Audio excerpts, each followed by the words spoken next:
میرے دوستو، آپ سے میری گزارش ہے کہ ویڈیو میں لاسٹ تک بنے رہے، اس ویڈیو کو آپ اسکپ نہ کیجیے گا۔ آپ کو یہ معلوم ہوگا کہ اماموں کے ساتھ کس طرح کی زیادتی کی جا رہی ہے، اماموں کے ساتھ کس طرح کا سلوک کیا جا رہا ہے۔ آپ ذرا حضرت کی گفتگو سنیں، پھر انشاءاللہ اس کے بعد ہم اس بارے میں آپ سے بعد میں بات کریں گے۔ تو آئیے حضرت کی گفتگو تھوڑا سا ہم سن لیتے ہیں پہلے۔ ایک امام صاحب میرے پاس آئے تھے، انہوں نے اپنا درد، اپنا حال بیان کیا۔ ان کا آج استعفیٰ ہوا، اور استعفیٰ کس بات کو لے کر ہوا امام صاحب کا؟ صرف اس بات کو لے کر ہوا کہ وہ اپنے گھر چھٹی پر گئے ہوئے تھے، اور کسی کے یہاں پر برسی کی فاتحہ خوانی تھی۔ جس کے یہاں پر برسی کی فاتحہ خوانی تھی، امام صاحب نے اس کو بولا تھا میں گھر جا رہا ہوں، آپ اگر کہو تو میں رک بھی سکتا ہوں۔ تو انہوں نے کہا نہیں، فاتحہ ہی تو ہونی ہے، آپ چلے جائیے گا۔ امام صاحب کا بیان یہ ہے کہ میں اپنے گھر چلا گیا، اگلے دن متولی کا فون آتا ہے میرے پاس میں، اور اس نے کہا کہ آپ اپنا حساب آ کر لیجیے، لوگ آپ سے بہت خفا ہیں، بہت ناراض ہیں، آج فاتحہ تھی اور آپ رک نہیں پائے۔ تو امام صاحب نے کہا کہ اس سے میں نے کہا تھا کہ اگر آپ کہو تو میں رک جاؤں، اگلے دن چلا جاؤں گا۔ اس نے کہا کوئی ایشو نہیں، آپ جا سکتے ہو۔ لیکن اب اس نے گاؤں میں جو واویلا مچایا، اس جاہل آدمی نے، خرافاتی نے یہ کہا کہ میرے یہاں پر میلاد شریف ہوئی تھی اور میرے یہاں تو امام صاحب رکے نہیں۔ متولی کے یہاں انہوں نے بہت زیادہ شور و شرابہ کیا۔ متولی نے ان کو، امام صاحب کو بولا کہ آپ آ کر حساب کر لیجئے۔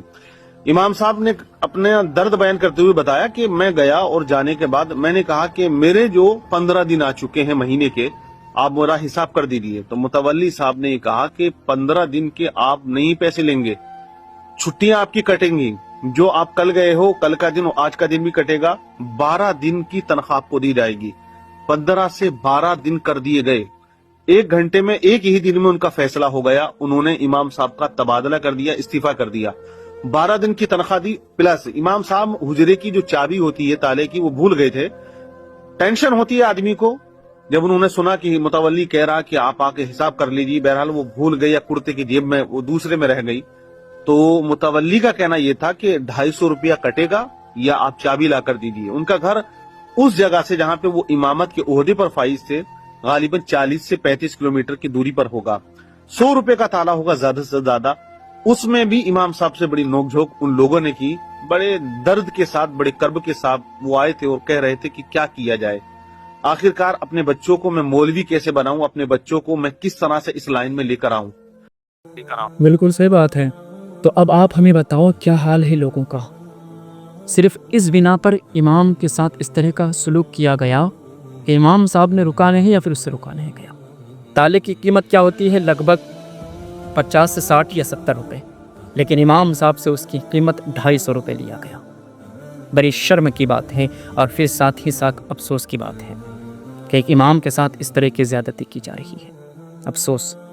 اب آپ ذرا ہمیں یہ بتاؤ، کیا آپ کو لگتا ہے کہ آنے والی نسلیں خود کو مسلح پہ لانے کی کوشش کرے گی؟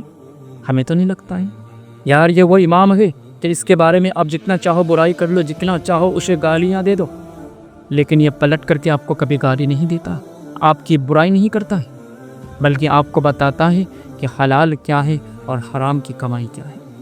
یہ وہی امام ہے جو آپ کو یہ بتاتا ہے کہ ناپاکی اور پاکی میں فرق کیا ہوتا ہے، ورنہ آپ کو تو کہیں معلوم نہیں ہوتا ہے۔ یہ وہی امام ہے جو آپ کو بتاتا ہے کہ نماز کس طرح پڑھنی ہے، کس طرح نماز پڑھو گے جو رب تبارک و تعالیٰ کی بارگاہ میں آپ کی نماز قبول کی جائے گی، کس طرح آپ نماز پڑھو گے کہ آپ کی نماز ضائع ہو جائے گا۔ یہ وہی امام ہے یار کہ جب آپ مسجد میں آؤ گے، اگر آستین فولڈ کر کے آپ نماز ادا کرنے کی کوشش کرو گے اور امام نے دیکھ لیا، تو امام آپ کے بارے میں یہ نہیں سوچے گا کہ یہ شخص تو میرے بارے میں برا سوچتا ہے، میرا دشمن بنا بیٹھا ہے، نہیں، بلکہ آپ کو یہ کہے گا کہ آپ جو اس طرح نماز پڑھتے ہو، اس طرح نماز نہیں پڑھی جاتی ہے، آپ کو وہ سیدھی راہ دکھانے کی کوشش کرے گا۔ امام وہ ہوتا ہے کہ جب آپ کے گھر میں آپ کی بیٹی کی نکاح پڑھایا جائے گا، تو کوئی اور نہیں بلکہ یہی امام ہے جو آپ کے گھر میں آ کر کے آپ کی بیٹی کی نکاح پڑھائیں گے، اور آج اسی امام کے ساتھ اس طرح کی زیادتی کی جا رہی ہے۔ یار ذرا سوچیں، یعنی جس امام کے پیچھے آپ نماز کرتے ہو، اور مقتدی جو آ کر کے نماز ادا کرتے ہیں نا، تو جب وہ نیت کرتا ہے پیچھے اس امام کے نا، تو ایسا لگتا ہے کہ اس وقت سے وہ اسی امام کے پیچھے پڑ جاتا ہے، یعنی نیت کرتا ہے وہ نماز پڑھنے کی نیت سے، لیکن اب جیسے ہی وہ کہتا ہے نا کہ پیچھے اس امام کے مانو اس کے پیچھے ہی پڑ جاتا ہے. اب امام کیا کرتا ہے، کیا نہیں کرتا ہے، کیا کھاتا ہے، کیا پیتا ہے، کس کے گھر جاتا ہے، کس کے گھر نہیں جاتا ہے، ان تمام چیزوں کا خبر انہیں معلوم ہوتا ہے. وہ رکھنا شروع کر دیتا ہے.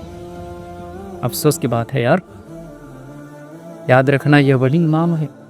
جب آپ مر جاؤ گے تو آپ کی نماز جنازہ کوئی اور نہیں بلکہ یہ وہی امام ہے جو پڑھائے گا. اس کے بعد جب آپ کو دفن کر دیا جائے گا تو آپ کی مغفرت کی بھی دعا کرنے والا کوئی اور نہیں بلکہ یہی امام ہے جو دعا کریے. اور آج اسی امام کے ساتھ اس طرح کا سلوک کیا جا رہا ہے. خدا را میری گزارش ہے آپ سب سے کہ اپنے اماموں کی قدر کیا کریں، اپنے اماموں کو اچھے سے رکھا کرے، ان کا خیال رکھا کرے. تو دوستو ویڈیو کو آگے شیئر ضرور کریں تاکہ لوگوں تک یہ ویڈیو پہنچے.